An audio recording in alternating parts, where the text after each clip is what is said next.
So what we have here is a brand new stovepipe. Might have been rolled before. We've filmed this a couple times, but we're out in the woods. No PVC pipe, nothing to roll the pipe around. So here's how to roll a brand new titanium stovepipe.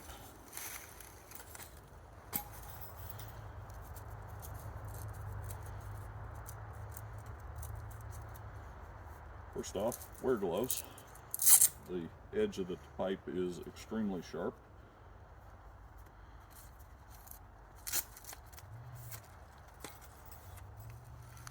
Keep track of your rings so they don't get lost in the leaf litter.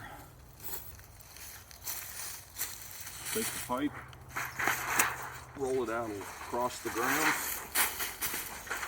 and as you do it, flip the pipe over.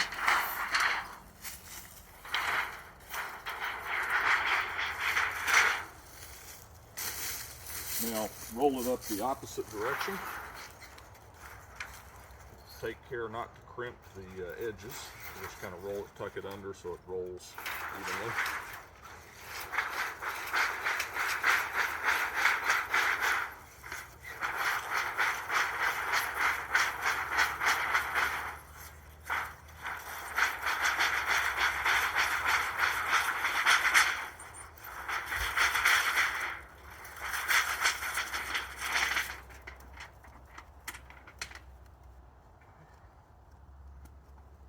Now, go ahead and unroll it completely again, and you'll notice that it's flatter this time. It's not wanting to curl up on itself. Take your rings.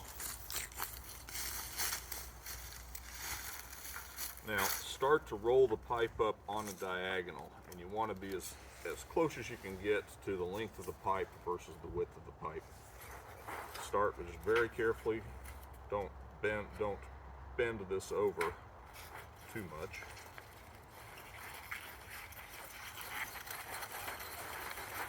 Keep it as small a roll as you can to begin with, and once you get about a foot or so, slide your rings on and they can follow you down the length of the pipe. Now just go ahead, again, roll it as small as you can. Don't apply a ton of pressure this way to it. And be careful of this edge as you roll it up. Go ahead and work your rings down the pipe towards you.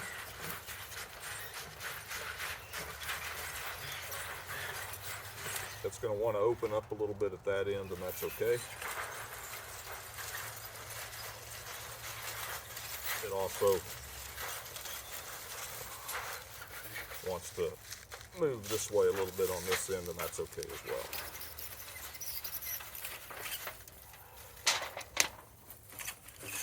And once you have it completely rolled, start to spread the rings out along the body of the pipe. Okay. Now, what you want to do, the seam is running this way across the pipe. What you want to do is unwind the pipe and apply tension towards the ends, and that'll help move the seam from this angle across the pipe to horizontal where you want it. So just start slowly unwinding, like I said, and you want to apply outward tension on the pipe.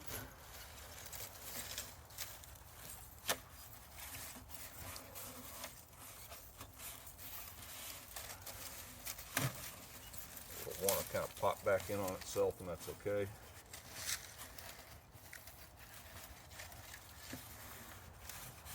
As you get spots that open up in the pipe, just kind of slowly work them towards the end.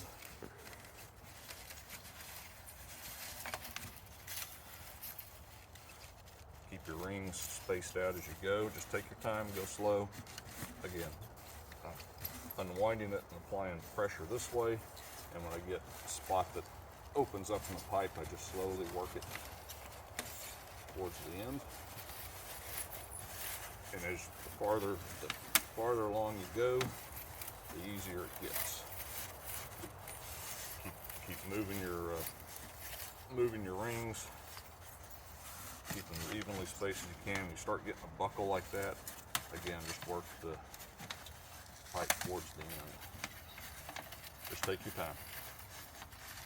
And as you get closer and closer to the end, it becomes easier until the seam of the pipe runs all the way up and down the pipe like it should. Space out your rings evenly. Now, take your spark arrestor, undo the ring, come in closer, push the tabs in,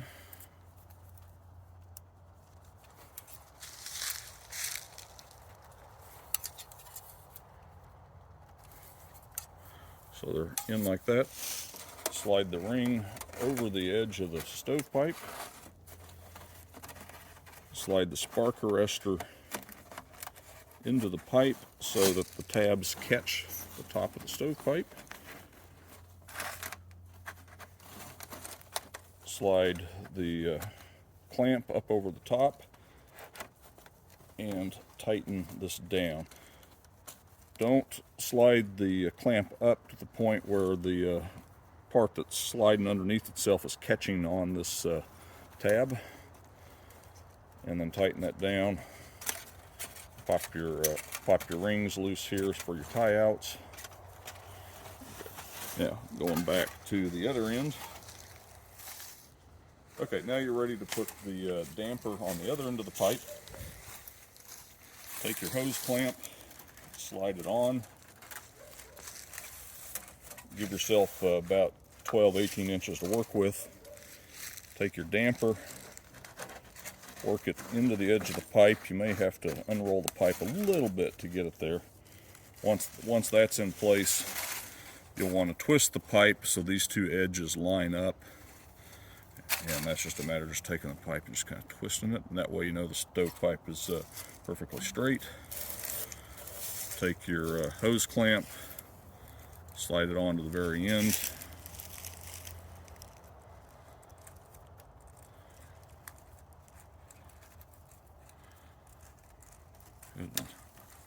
Clamp that down. Slide your ring down as close to the bottom as you can get. Right about there. Even up. And now you have a fully assembled stovepipe ready for burn-in.